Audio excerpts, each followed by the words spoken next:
कल प्रदोष पड़ेगा। बुधवार की प्रदोष पड़ती है तो शिव रजत भवन में निवास करते हैं। बुधवार की प्रदोष कामना की पूर्ति करती है। मेरा मेरी जीजी से, मेरी बहन से निवेदन है, तुम दुनिया के साल भर में कितने भी व्रत कर लो, तुम कितने भी उपवास कर लो, तुम कितनी भी पूजन कर लो, तुम कितना भी अनुष्ठान कर लो, सारे व्रतों पर, सारे अनुष्ठानों पर, सारी पूजन पर सावन के महीने के जो सोमवार होते हैं, जो शिवरात्रि होती है, जो प्रदोष होती है, ये पूरे साल के व्रतों पर प्रबलता प्रदान करते हैं, बल देते रहते हैं। पर निवेदन है, सावन के सोमवार का व्रत करो, पर ऐसा व्रत मत करना कि तुम्हारे व्रत करने से परमात्मा को भी टेंशन हो जाए।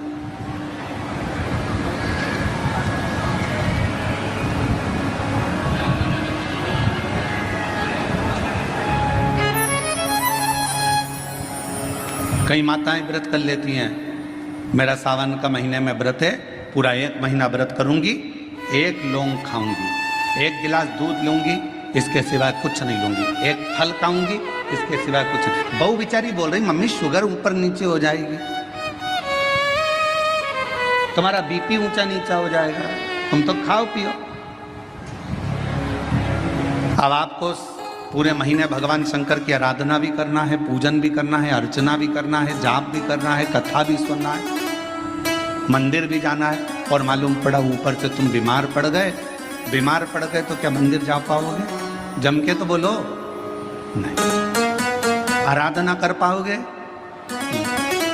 बैठकर भजन कर पाओगे? कथा सुन पाओगे? नहीं। इसलिए व्रत ऐसा करना जिस व्रत में तुमको भी टेंशन नहीं, तुम्हारे परिवार को भी टेंशन नहीं, और भगवान शंकर को भी टेंशन नहीं, किसी को चिंता नहीं, तुम्हारे व्रत करने से किसी को परेशानी नहीं। मालूम पड़े तुम भोजन का त्याग कर दो, इसका त्याग कर दो, उसका त्याग कर दो, सब चीज़ों का त्याग कर दो और बीमार पड़ जाओ, तो शिव महापुराण की कथा कहती है ऐसा तप, ऐसी साधना किसी की। कई माताएं तो ऐसी भी होती हैं भाई, पत्र लिखती हैं, कहे गुरुजी हमारे घर में अभी इनकी तबीयत ठीक हुई, फिर ससुर की तबीयत खराब हो गई, देवर का हो गया, देवरानी का हो गया, सास की हो गई, मेरी हो गई, बच्चे बीमार पड़ रहे हैं, कहीं कोई बीमार पड़ रहा, कोई बीमार पड़ रहा, एक ना एक घर में बीमार पड़ते ही रह रहे हैं, कोई ठीक रह ही नहीं पा रहा। गुरुदेव हमारे घर में कोई दोष हो गया क्या, या हमारे पूजन के कक्ष में कोई तकलीफ हो गई, या हमारे घर में पितृदोष हो गया, वास्तु दोष हो गया, काल सर्प दोष हो गया, एक बीमार पड़ता एक ठीक होता, फिर बीमार पड़ता फिर ठीक होता, फिर बीमार पड़ता फिर ठीक होता। शिव महापुराण की कथा कह रही है, शंकर भगवान का चरित्र कह रहा है, सावन के महीने में प्रदोष का जो दिन आए, 2 प्रदोष श्रावण के महीने के 2 प्रदोष पड़ेंगे, किसी भी प्रदोष पर एक पीपल के पत्ते पर कनेर का पुष्प अपने घर के अंदर रख लीजिए प्रदोष के 1 दिन पहले, और प्रदोष वाले दिन उसको बहते हुए पानी में डाल दीजिए। जिंदगी में जो तुम्हारे यहाँ तकलीफ चल रही है, एक उठ रहा है, एक बैठ रहा है, एक बीमार पड़ रहा है, एक ठीक हो रहा है, फिर बीमार पड़ रहा है, फिर ठीक हो रहा है, ये ठीक हुआ, फिर इसको हो गया, फिर इसको कुछ हो गया, फिर किसी को कुछ हो गया, अर्थात शिव का नाम लेकर। और फिर ही ध्यान देना, इस क्रम को करने के लिए आपको तुमरुकेश्वर महादेव का नाम लेना पड़ेगा। कौन से महादेव का नाम बोलना है? तुमरुकेश्वर महादेव, जिन्होंने भगवान शंकर की अविरल भक्ति को धारण करा। एक शिव और एक गुरु, 2 वाणी पर अगर भरोसा निश्चित है तो यह मानकर चलो कि भगवान शंकर आपके जीवन में कभी तकलीफ आने ही नहीं देगा। एक शिव की वाणी, एक गुरु की वाणी।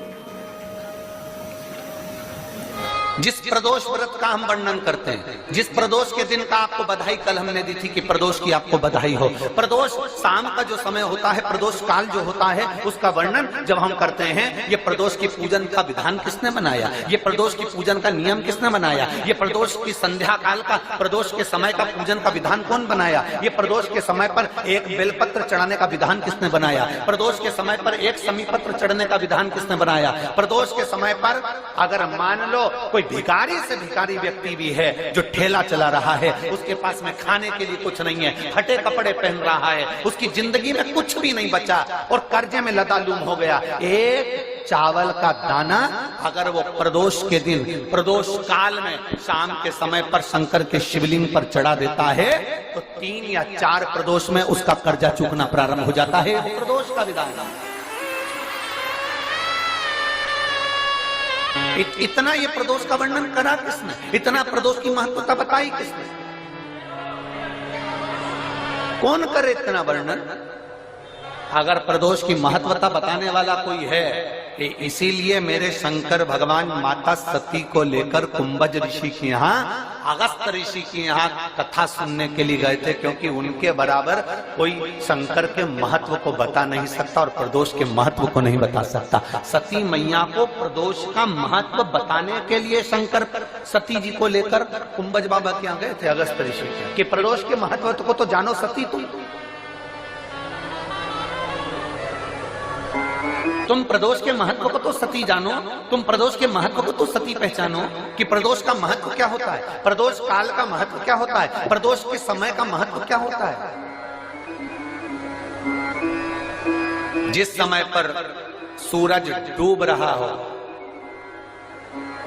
चंद्र प्रकाशित हो रहा हो, दोनों का मेल हो रहा हो, ना तो पूरा सूरज डूबा है, ना पूरा चंद्र आया है, ना पूरा अंधेरा है, ना पूरा उजाला है, उस समय को प्रदोष काल कहा गया। उस समय को प्रदोष का समय कहा, प्रदोष काल कहा। अब कई लोग हमसे कहते हैं, गुरुजी आप हमको प्रदोष का समय बताया करो कि प्रदोष काल किसको कहते हैं, प्रदोष का समय किसको कहते हैं।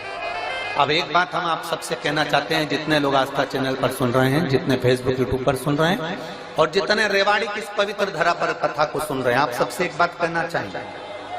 अगर हम समय देखकर बताएं आपको कि शाम को 6 बजे, 6:30 बजे, 6:30 पे लेकर 7:30 के बीच में ये समय है, या 5:30 से लेकर 6:30 तक का ये समय है, या हम तुमको बोल दें कि इतनी बजे ये समय प्रदोष काल का रहेगा या इतनी बजे ये समय रहेगा, तो देखिए कभी कभी ठंड का समय आता है तो दिन जल्दी ढल जाता है, कभी कभी गर्मी का समय रहता है तो दिन बहुत लेट ढलता है। इसलिए समय की गणना से मत चलो, आप तो ये अंदाजा लगाकर रखो कि दिन ढल रहा हो, अंधेरा होना शुरू हो रहा हो, सूरज डूब रहा हो, चंद्र प्रकाशित हो रहा हो, अंधेरा अपना काम कर रहा है, सूरज ढलता जा रहा है, दिन कम होते चले जा रहा है और अंधेरा थोड़ा बढ़ते चले जा रहा है। इन दोनों का जो मिलन का समय हो, अब वो कितनी भी बजे, आप तो बस उसके मिलन का समय निकाल लो, वही समय प्रदोष काल कहलाता है, वही समय प्रदोष काल।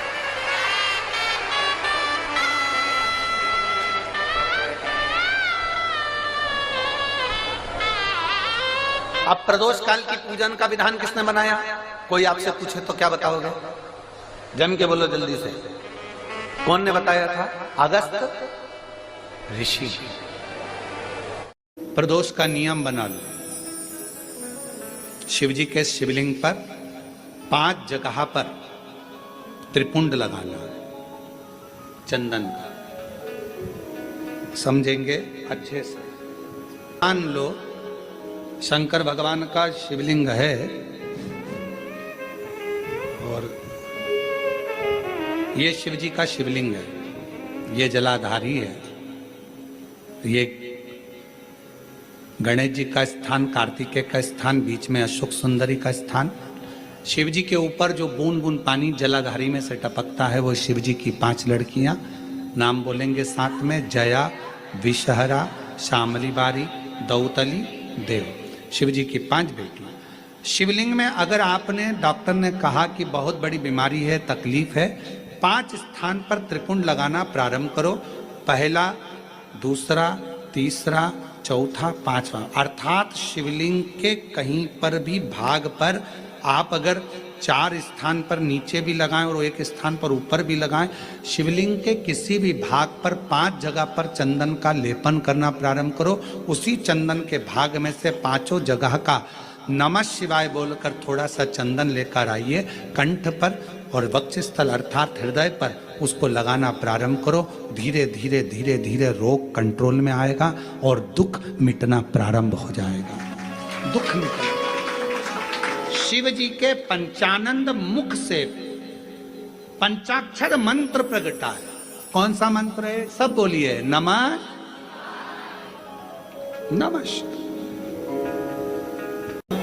राम जी तक अगर तुमको तुम्हारी पूजन पहुंचाना है, भगवान कृष्ण तक तुम्हें अपनी कोई पूजन पहुंचाना है, देवी जी तक तुम्हें कोई पूजन पहुंचाना है, बृहस्पति महाराज, नवग्रह, राहु, केतु, चंद्र, सूर्य, बुध, मंगल, जो भी ग्रह हैं, शनि आदि, उन तक तुम्हें अपनी पूजन पहुंचाना है। अपनी कुल देवी, कुल देवता, पितर देवता, जितने भी देवी देवता हैं, उन तक अगर आपको कोई पूजन पहुंचाना है तो किसकी पूजन करेंगे? तो कहा शंकर भगवान की अगर किसी ने पूजन कर ली तो 33 कोटि देवता तक वो पूजन पहुंच जाए। फिर वो पूजन 33 कोटि देवता तक पहुंच जाएगी। ये जितने भी देव हैं, जितने भी देवता हैं, जितनी भी देवियां हैं, जितने भी देव आदि कहें, चाहे वो पितर देव हों, चाहे कुल देव हों, चाहे वो कुल देवी हो, और जितने भी देवी देवता हैं, ये वृक्ष की पत्तियां, फूल और फल हैं। और मेरा देवाधिदेव महादेव इस वृक्ष की जड़ है। जड़ को पूज लोगे तो सारे वृक्ष के अपने आप पूरी पत्तियों को, पूरे फल को, पूरी पुष्प को पूज दिया जाए। किसी ने कहा आपको केतु लग गया, किसी ने कहा आपको मंगल लग गया, किसी ने कहा आपको बुध लग गया, किसी ने कहा आपको शुक्र लग गया, शनि लग गया। और शिव महापुराण की कथा में रुद्रखंड कह रहा है, ऐसा कोई ग्रह नहीं है जो शंकर भगवान के पास आकर अपना विनय नहीं करा। सूर्य देवता ने भी विनय करा, चंद्र देवता ने भी विनय करा, सारे बृहस्पति हो, शुक्र हो, बुध हो, मंगल हो, ये सारे देवता भगवान शंकर से आकर विनय करे थे। तो शिव जी ने इनको वचन दे दिया था कि तुम पूरे नव की नव ग्रह मेरे शिवलिंग के पास में होगे, और जो मुझे जल चढ़ाएगा वो नवग्रह देवता अपने आप शांत स्वभाव में हो जाएंगे और उनको फल प्राप्त। ये शिव का वचन। एक पूजे सब पूजे। वृक्ष की जड़ में जल दिया, पूरे वृक्ष की पत्तियों में, फल में, फूल में पानी पहुंच गया। उसी तरह शंकर भगवान का यदि भजन करा है, शिव जी का यदि स्मरण करा है, शिव नाम का यदि जाप करा है, शिव नाम में अगर हम आप डूबे हुए हैं, तो ये मत सोचना कि हम राम जी को छोड़ दिए, या हम कृष्ण जी को छोड़ दिए, या हम देवी जी को छोड़ दिए, हमने पार्वती जी को जल नहीं चढ़ाया, हमने गणेश जी को जल नहीं चढ़ाया, हमने कार्तिकेय को जल नहीं चढ़ाया, हमने नंदी को जल नहीं चढ़ाया, हमने सूर्य नारायण भगवान को जल नहीं चढ़ाया, हमने चंद्रदेव की पूजन नहीं करी, तो हमको दोष लगेगा। ना ना ना, शिव महापुराण की कथा कहती है, यदि आप अपने घर से एक लोटा जल भरकर शंकर जी को समर्पित करते हो तो सारे देवताओं की आराधना पूजन अपने आप अपने 5 स्थान है जहां पर भगवान शंकर को चढ़ा हुआ जल यदि हम लगाते हैं तो हमारे 9 ग्रह, चाहे शनि हो, चाहे राहु हो, चाहे केतु हो, चाहे बृहस्पति हो, सारे ग्रह हमारे अनुकूल हो जाते हैं। 5 हैं। और सभी श्रोता भाई बहनों को कि कल प्रदोष व्रत मंगलवार का पड़ रहा है, लड़के को मंगल है, क्या करा जाए? कुछ मत करो। प्रदोष के व्रतों में वर्णन किया गया है कि रवि का प्रदोष, भौम का प्रदोष, मंगल का प्रदोष, बुध का प्रदोष, गुरु का प्रदोष, शुक्र का प्रदोष, शनि का प्रदोष। जो प्रदोष पड़ते हैं पूरे महीनों में, पूरे वर्ष में, मंगल का प्रदोष निकाल कर रख लो कि मंगल का प्रदोष इस दिन पड़ रहा है, मंगल की त्रयोदशी तिथि पड़ रही है। और जिन लड़का लड़की को मंगल होते हैं, जिन कन्या और वर को मंगल होते हैं, केवल शंकर भगवान के मंदिर में जाकर चौमुखी दिया, 4 बत्ती का दिया आटे का, उसमें घी डालकर लड़की शंकर भगवान के मंदिर में मात्र 7 बार शंकर पे से उतार कर 3 बार स्वतः उतार कर शिव के मंदिर में रख देती है, उसका मंगल आड़े आता ही नहीं है, मंगल नहीं आता सामने। मंगल प्रदोष व्रत का इतना महत्व है महाराज।